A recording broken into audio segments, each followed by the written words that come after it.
Hey guys, Comic Boom here to talk about Secret Empire number 4 and the slew of tie-in issues. So first, of course, we have Secret Empire number 4. We're also going to be referring to Secret Empire United number 1. We're going to be looking at Deadpool number 32, referencing that, as well as Miss Marvel number 19 was quite interesting, even though it's not advertised as a tie-in to Secret Empire. It in fact actually is, and it's actually pretty well written, I gotta admit.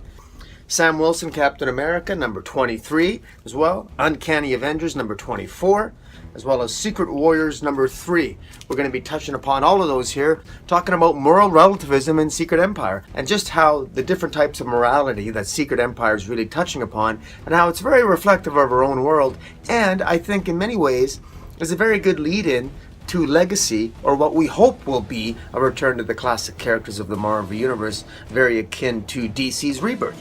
First, I want to start off with Secret Empire number 4. Now, right off the bat, what's interesting about this is that when we look at this in terms of the different types of bad guys and good guys, right away it starts off with this good Steve Rogers is taking on some bad guys. He's the innocent Steve Rogers. We don't know where he is. Maybe he's a Steve Rogers from another dimension, or he might be from Rick Remender's run, a different run on Captain America.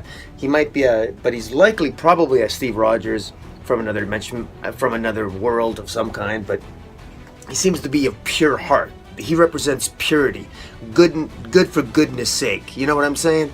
And then there's he seems to come across. He's helped by two other men.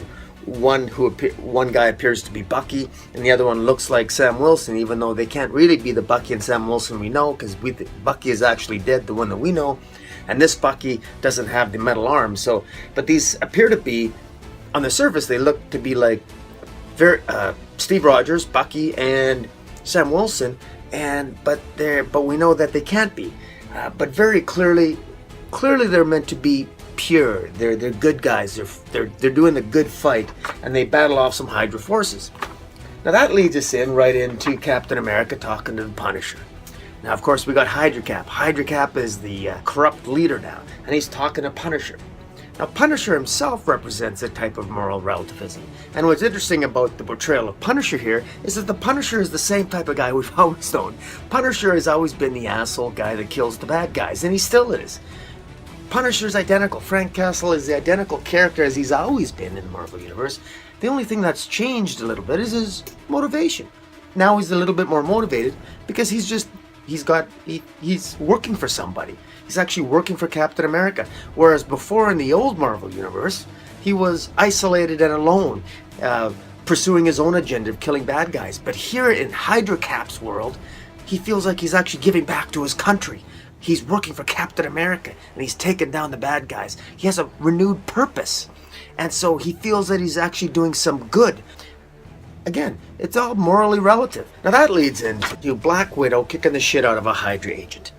And this is the Red Room. And when I say the Red Room, we're talking about all the rebels that are sort of hidden out in the deserts outside of Las Vegas.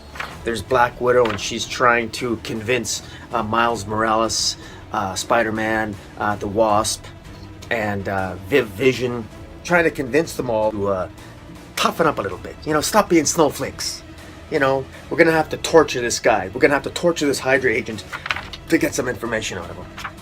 And they don't want her to do that. But Black Widow's trying to tell him, look, you have to do this. You have to let me, you got it. We have to kick the shit out of this guy. We're going to have to torture him to get some information out of him because he ain't going to talk. And of course, Riri Williams comes up there, and of course, she's a snowflake, and she says, well, no, we can't do that. And, you know, because that's wrong. You know, you can't torture bad guys to get information even though they're terrorists. You can't do that. They're wrong. Of course, Riri Williams has an app that she feels can, play with the terrorist's mind and maybe make him forget where they were, and they're just going to let him go, and because they're good. So we have the new generation, really good people, the really good characters, versus the old classic characters like Black Widow that are a little tougher, they're harder edged, they're maybe a little bit more, have too much harsh world experience, and they don't like the sort of the innocent utopian way of thinking of the younger generation. And so naturally they come into conflict. And what's interesting about those different types of morality at play is that both sides essentially refuse to compromise. Black Widow refuses to compromise. She doesn't want to compromise. Look, we have to torture this guy.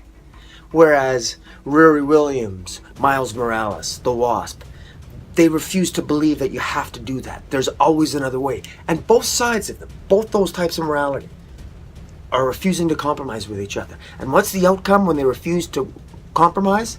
Absolute disaster. Because nothing's done, they get no information from the terrorist, from the Hydra terrorist, they get no information at all. Riri Williams decides to let him go to use her little app thing on his mind, to get him to forget his memory, and he attacks them. Black Widow shoots him to death. So their failure to compromise resulted in disaster. There's a lesson there, isn't there, to our in our real world politics, a little bit of a political theme there, that it doesn't matter how good you think your morality is or how much better you think you are, whether you're more of a hardliner or whether you're a little bit more of a do-gooder, unless you can see to a compromise, whatever it is you're trying to accomplish, whatever information you're trying to obtain, you're going to fail because you're incapable of communicating with each other. There's a lesson here. And again, so even if you've got different types of morality, what Secret Empire is very good at is showing, what Nick Spencer is excellent in Secret Empire 4 was really good. He really has shown that the different types of morality at play here are interconnecting in ways that are fermenting conflict and also building up a lot of tension and really leading into a really great story. But we continue. The highlight of the issue is, of course, the big conversation. It's Ultron. Now, Ultron himself ends up has a base in the Arctic, and Ultron also possesses one of the pieces of the cosmic cube that Hydra Captain America is looking for, as well as the AI Tony Stark is looking for. So you have the rebel group, the underground forces of Ant-Man, Hercules, AI Tony Stark, Sam Wilson, and Mockingbird.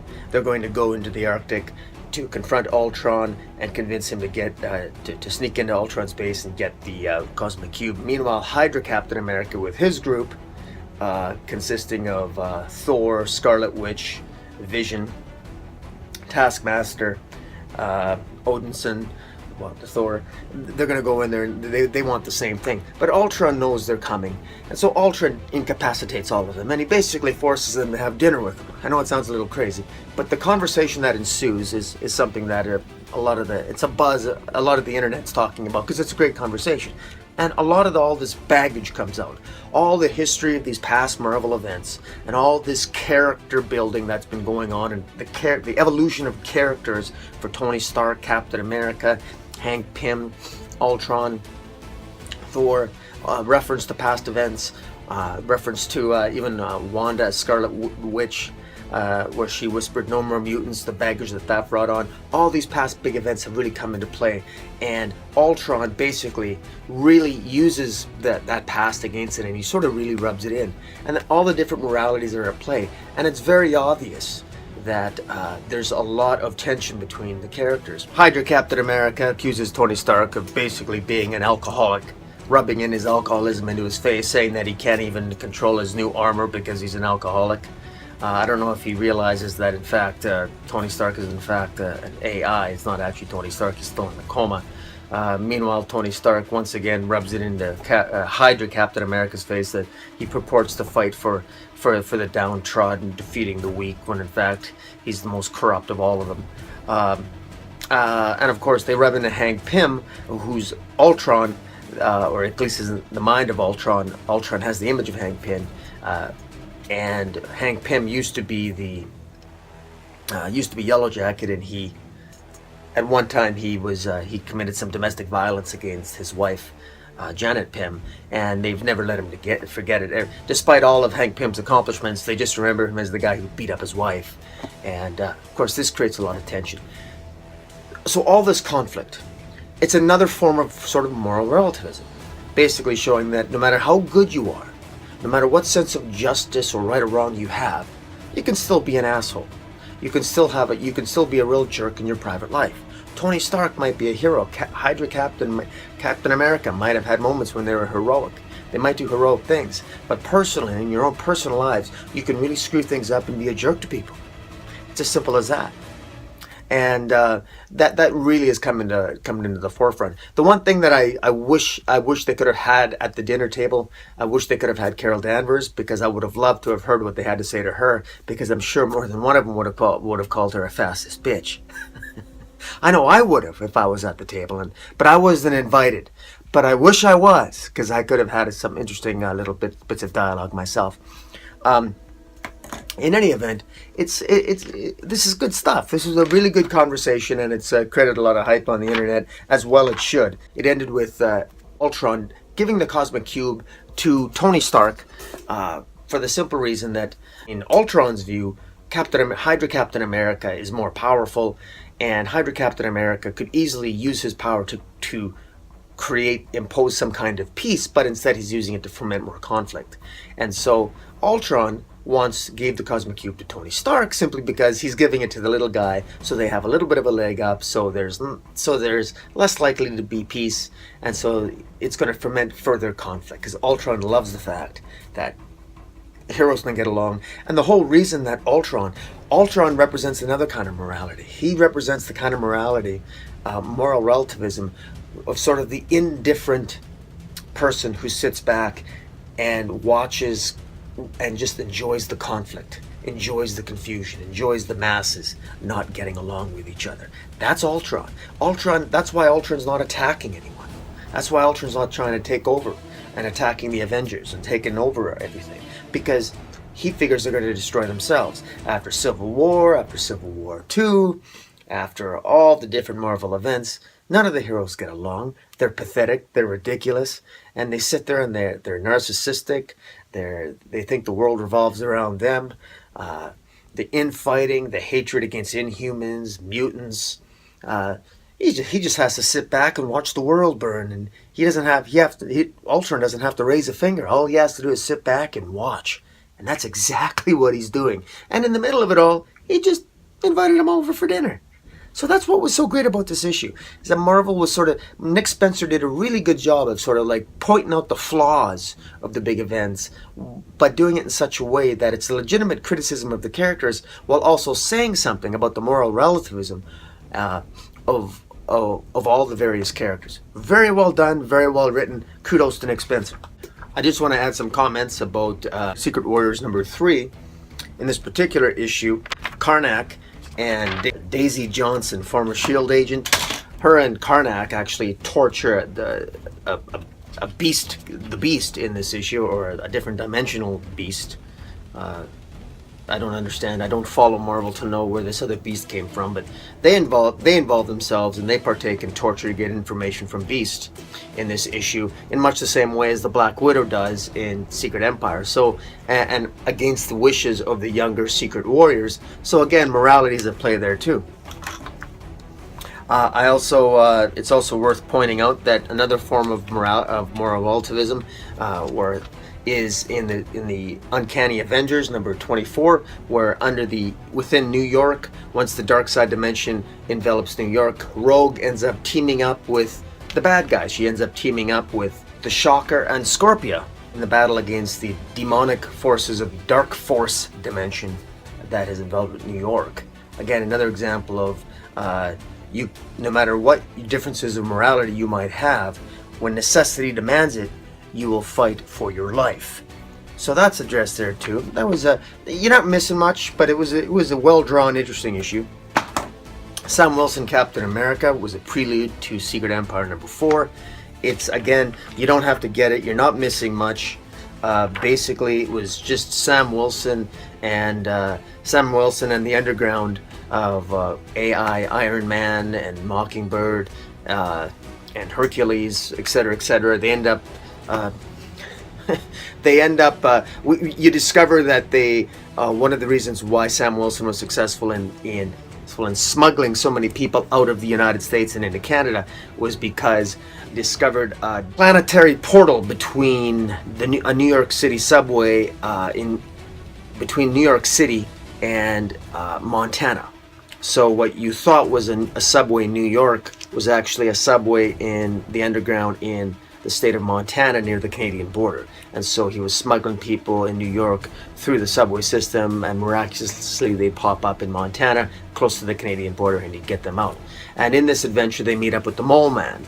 And the Mole Man himself has his own sense of moral relativism. He likes to sort of stay away from his sense of morality. Has more to do with you can trade with the Mole Man, you can negotiate with him, but at the end of the day, you've got to respect his domain. And so there's this sense of if you want passage, you've got to do certain things in order to appease him. And Sam Wilson's tactic with the Mole Man, in large part, is successful. Rather than fighting the Mole Man, he negotiates with the Mole Man. So Sam Wilson himself shows that you don't have to always use fists. You can trade. You can avoid a fight by attempting to reach a compromise. So some lessons there too. Deadpool is interesting. Deadpool has always been a character that hides behind his jokes. In my mind, Deadpool has always been a character that hides behind all the killing and the horrific things he does to people because it's a joke to him, and he's portrayed as a joke of a character. And Marvel, of course, they try to, he's a very successful character, he's very popular, but you can't deny the fact that he eviscerates and dissects and absolutely horrifically kills most of the people he comes in contact with. And then he's cracking a joke while he's doing it. Well, this is a very well written issue of Deadpool. I don't read Deadpool. I really don't know much about him. I didn't even know apparently he's got an African American daughter in this issue. I didn't know he had a kid. I did not know that, but maybe some of you guys can tell me what's that about. I don't get it, but in any event, he's trying to be a father in this issue, and while at the same time he's looking for the secret hideout to find out where the Red Room is, where the Red Room people are, where Miles Morales, Hawkeye, and Black Widow are hiding out.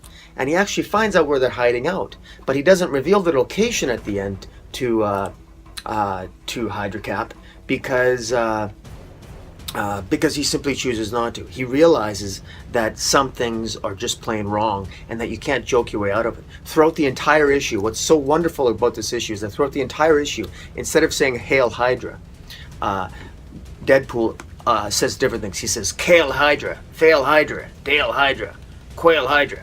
And he's saying that as a joke, and he's sort of getting a kick out of it. But at the very end, after lying to the Hydra commander that he never found anything at the mountainside top where he was hiding, where he was scouting out, he says, Hail Hydra. So in other words, Deadpool stopped joking. It used to be a joke to him, all the violence and all the thing. That's how I read it, is that this is no longer a joke. Deadpool has now taken this seriously. Deadpool, who was helping out Hydra Captain America, he's no longer in support of the Hydra Nation. Now it's no longer a joke to him. And so now he's taking it seriously, and he Hail Hydra. He says Hail Hydra, but you know that, it's a perfect juxtaposition of opposites with the narration and with the dialogue. Very well done. Deadpool is no longer on Captain America's side, but Hydra Cap does not know that. This is a very, very well written issue. Very good. Miss Marvel. Now this is a gem of a comic book. This is just plain an extremely well written comic book. Very impressive. I'm going to read something here because this to me basically sums up. We talked about the morality, moral relativism. And she talks about there's a holiday here. This focuses on the theme that I'm talking about here when I talk about moral relativism is the sense of justice you get from a faith-based justice. Some of us get our sense of right and wrong through faith. Some of us get it through science. In other words, you don't need a Bible. You don't need the Bible to tell you what's right or wrong. You can just do that with the application of common sense. Just basic science can tell you killing is wrong. But you can also have faith-based. You can also determine if it's right or wrong. If you did follow the Bible, certain parts of it anyway, you could conclude that killing's wrong too. But there's a certain sense. Miss Marvel is narrating her own story, and there is apparently a holiday in the Islam tradition called. There's a holiday in the Islam tradition called Eid al-Adha. Eid al-Adha. It's the first day of Eid al-Adha, and it celebrates the prophet Abraham, who thought he was going to have to sacrifice his own son, but found a sheep in a bush and sacrificed it instead. And the sense of justice here, she goes, in theory it's about sacrifice, Abraham's sacrifice, Hajar's sacrifice, but in the end everybody lives. The only thing that actually gets sacrificed is a sheep. It's like if the good guys struggle long enough, they really can save everybody. Everybody lives. Every family is reunited. Nobody gets left behind. And I think that's very telling about what Marvel's going through right now. They're, Marvel, I think that's speaking even outside the comic book, and I think that's brilliantly written because, you don't have to. Abraham didn't have to kill his son. God wanted him to sacrifice his son. And the Hajar sacrifice, and Hajar was in Islam tradition, Hajar was a slave girl that was willing to sacrifice her life to save her son while being trapped and wandering aimlessly in the desert. She was willing to sacrifice her life to Allah. And so Hajar's sacrifice, as well as Abraham was the prophet who said to the Lord, God asked him to sacrifice his son Isaac, and Abraham said to God, should not the God of all himself be just? And just as he was about to kill his son, God stopped him and bestowed upon Abraham gifts, so many gifts. And same thing with Hajar. Allah rewarded Hajar. Now, everyone thinks that you have to make this huge sacrifice. And when you celebrate a holiday, when you celebrate those types of traditions, you don't actually have to sacrifice your son, your children, obviously. You don't have to do that. You do it symbolically. They do it symbolically, religiously, by sacrificing sheep. Or when you sacrifice an animal. It doesn't have to be this big deal. It's about the symbolism. It's about the meaning. It's about the principle of things. And so stop taking everything so goddamn seriously. That's what it's all about. And remember, it's about family. Keeping the message simple. It's about love and compassion and about togetherness, and it's about community. That's what Miss Marvel is about. And there's a message there to the Marvel Universe proper, and about even in the context of Secret Empire. Because this issue does end with basically Hydra agents, their Hydra neighborhood watch, basically harassing one of her friends. And the message here is that if you keep things simple and just stay the course. Don't complicate your life. Just stay the course. Be good. Stay the course, and everything's going to be all right. And in the end, you'll win. Just like in the end, stay the course. The good guys are going to win in the end. You don't have to be an asshole. You don't have to be Tony Stark, an asshole. You don't have to be an absolutely goody two-shoes like Captain America. Or, I guess, a complete asshole like Hydra Cap. You don't have to torture somebody to get information like Black Widow. You can use your ingenuity and create an app that changes the vibrations with photons and manipulate your mind like Riri Williams could build. There are different ways to approach a problem, but you're only going to be able to discover them if you have a good sense of self and a good sense of self-awareness and an ability to compromise and communicate. And at the end of the day, what Secret Empire is ultimately leading toward is legacy, and what we hope to be a return to the classic characters, or at least a reminder to the classic characters that, hey, guys, stop bickering with each other all the time. Stop being assholes. Get your heads out of your ass and remember what it is that you're fighting for. That's what I like about this. Another issue here is Secret Empire United. Basically what happens in Secret Empire United is Dr. Faustus deliberately sets up a terrorist attack, kind of like a false flag operation, to make it look like mutants are attacking Hydra Captain America's, attacking the United States, when in fact it was all orchestrated and in order to foment hatred against New Titan. and the mutants, and Emma Frost. These mutants are these mutant terrorists. One in particular named Sunfire. He is captured. Emma Frost sends some mutants in to break him out of prison, and is successful in doing so. And Emma Frost does that deliberately in order to discover who was really behind the terrorist attack, and that was Dr. Faustus. And she lets Hydra Captain America know that. What Hydra Captain America does with this knowledge, we don't know. We'll find out in probably subsequent issues. But it's very clear that there's a lot of moving parts here. I'm not really sure. Again, this isn't really, I don't think, is a necessary issue. It just shows that there's some dissension in the ranks of Hydra, of the Hydra Council themselves. And there's a lot going on probably behind the scenes. It's another example of the different types of morality and the different agendas that are at play here. Very overall, it's interesting. In any event, so there you have it, guys. The portrayal of heroism and villainy in Secret Empire is such that it's kind of hard. It's hard to distinguish between all the different lines of love and hate and right and wrong. And I think what makes the Marvel Universe right now both frustrating and exciting, depending on how you want to look at it, is that there are so many blurred lines between the characters in terms of who's right and who's wrong, who's the good guy, who's the bad guy. Marvel has been too successful at blurring the lines and creating gray characters. Because for years there's been this perception that, well, you know, characters are more interesting when they're gray. Let's give our characters flaws, because people love flaws. Let's make them imperfect. Let's make them be assholes. Let's make them be jerks. Let's make them be Hydra agents. Let's make them be fascists. I know. Let's take Captain Marvel, who's a popular female character that Marvel finally has, and let's make her into a fascist so that no fan likes her anymore.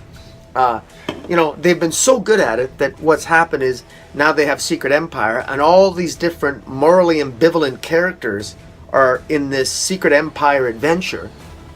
And I think in many ways, many Marvel zombies don't know what the hell to do or what to make of it.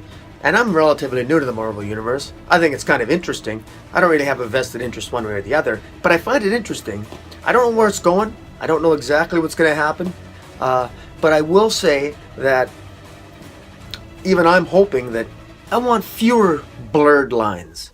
I want a little bit more clear distinction between the good guys and the bad guys. It's as simple as that. Good guys, bad guys. If I want a great character, I'll read Frank Castle and Deadpool. Okay? That being said, I am a member of a Hydra observation committee, and I have been asked to don a different cap to go and check out my neighbor to see if he is actually an Inhuman. I really hope he isn't. The last neighbor who was an Inhuman, well, that didn't end so well. But hopefully this will be a little different. Hopefully I'll make it back in one piece this time, you know. But in any event, guys, I gotta go. In the meantime, until the next issue, Comic Boom, out!